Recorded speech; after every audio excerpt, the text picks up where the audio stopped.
Mushroom Kingdom is a land of many things, from talking toads to angry plants, a giant fire-breathing turtle, and a floating peach? In this video, we'll take a look at how Princess Peach defies gravity using only her dress. And with the power of science, could it be done in real life? I mean, we have those flying squirrel suits that seem to work pretty well, so why not? Let's dive into the Princess of Toadstools, Princess Peach. We all know she's the princess of the Mushroom Kingdom and gets kidnapped dozens of times by the same bad boy Bowser, and also that time by Bowser Jr., and even that one time by Booster, and that other time by a Spiny, and even 2 Goombas. And when she's not getting herself kidnapped, she's with Mario and the gang, doing everything from go-kart racing to fights to the death, to floating around in the Mushroom Kingdom. Wait, what? You heard it here, folks. Princess Peach, the witch, was caught floating around the Mushroom Kingdom. Wait, you already knew? She's been doing this for years? Well then, I guess it's time to look at the very first game we get to play as the Pink Princess herself, Super Mario Bros. 2. This was the first game we ever see Peach using her dress to float in midair, and since then, we see her using this ability in pretty much every other game after. But how does she do it? If we put someone wearing a pink gown on top of something tall and they jump off, could they float down to safety the way Peach does? Well, no. Hold on, we're not done. Hey, you still with me? Good, because in order for something to float in midair, it needs to be lighter than the same volume of surrounding air. In other words, in order for Peach to float after a jump, she would need to be as light as a feather.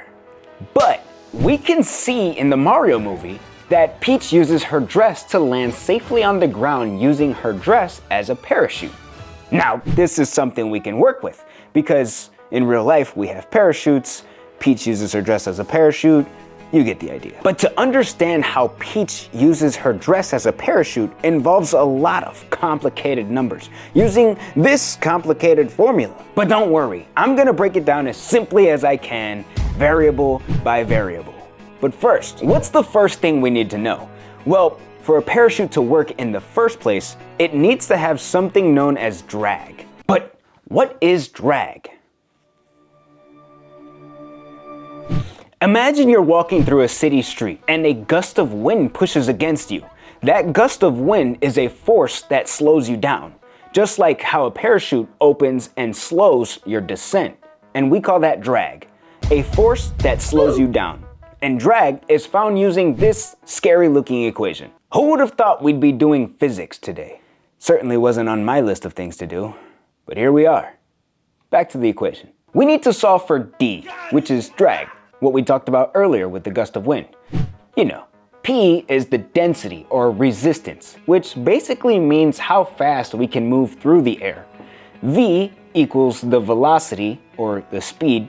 That one is pretty self-explanatory, except we measure it using meters per second rather than miles per hour. CD is the coefficient of drag, which basically means how well an object can resist the air. This one is kind of confusing, so I'll give you an example. Let's take a paper airplane and a crumbled paper ball. The paper ball will have a higher coefficient of drag because if you drop the ball, it would fall straight down. Whereas a paper plane would have a lower coefficient of drag because when you let it go, it will glide through the air, taking longer to reach the ground. And A is the front area of the object that's falling. Okay, so now that we got that part out of the way, we can get to the fun stuff. Ready? Come on. We'll start with her height. Now, it's never been officially revealed to us how tall Princess Peach actually is, but we can figure that out for ourselves using the famous jump man himself, Mario.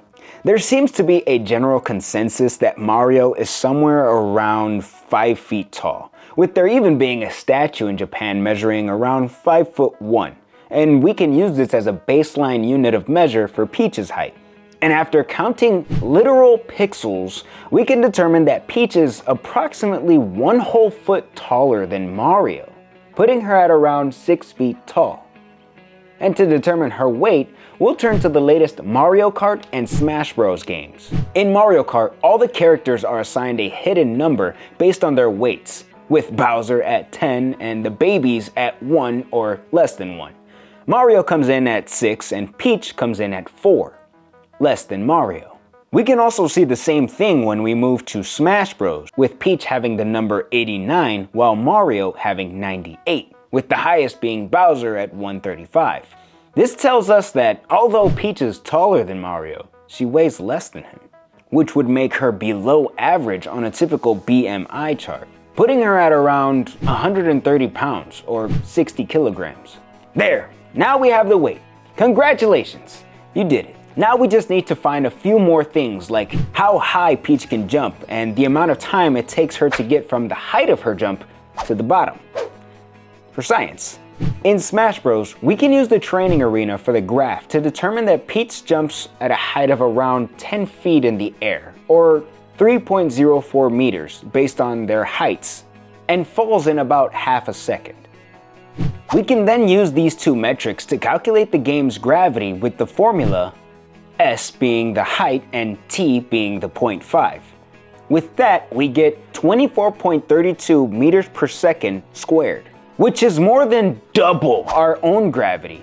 To put that into perspective, we have a gravity of 9.81 meters per second squared. And with that number, we would reach a max fall speed of about 120 miles per hour in roughly 12 seconds. Now, to get the force of gravity, we plug in Peach's acceleration of 24.32 meters per second squared times the weight of Peach at 60 kilograms, or 130 pounds, to get a gravitational force of 1,459.2 newtons. So in order for Peach's dress to be able to actually let her float down to safety, it would need to gather enough air resistance to match the force of her falling at 1459 newtons. Otherwise, you get the idea. We can use everything we've learned so far to determine most of the equation already, since we know P, the density of air, is constant at 1.225 kilograms per meter cubed. And the coefficient of drag for the average human falling without a parachute is 1. We just need to solve for the area. And to save you guys a whole lot of headache on how I found the total parachute area of the dress, I'll put it to you like this. You take the radius of the waist and the radius of the hem and solve for both with pi and the slant of the dress. That's my simplified explanation, but we end up getting 2.34 square meters for the total surface area of the dress when it's spread out and used as a parachute. And when we plug everything we know into the formula, we get 847.71 newtons of drag force.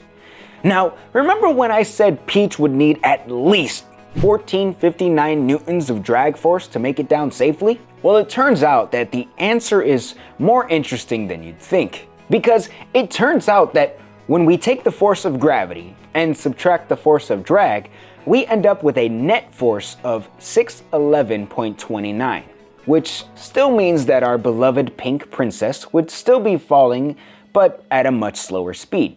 Remember, this gravity is different from Earth's gravity. Instead of falling at 120 miles per hour like we would without a parachute, she would be falling closer to 23 miles per hour, which might not kill you, technically, but it still would hurt and might even break your ankles on the fall. So don't try this at home. Thank you so much for watching. And hey, in our next video, I'm gonna be hosting a giveaway. So if you wanna be a part of that, subscribe so you don't miss it. Go to the community posts and vote for the thing that you want me to give away. It'll help me see what you guys are more interested in. And don't forget to subscribe.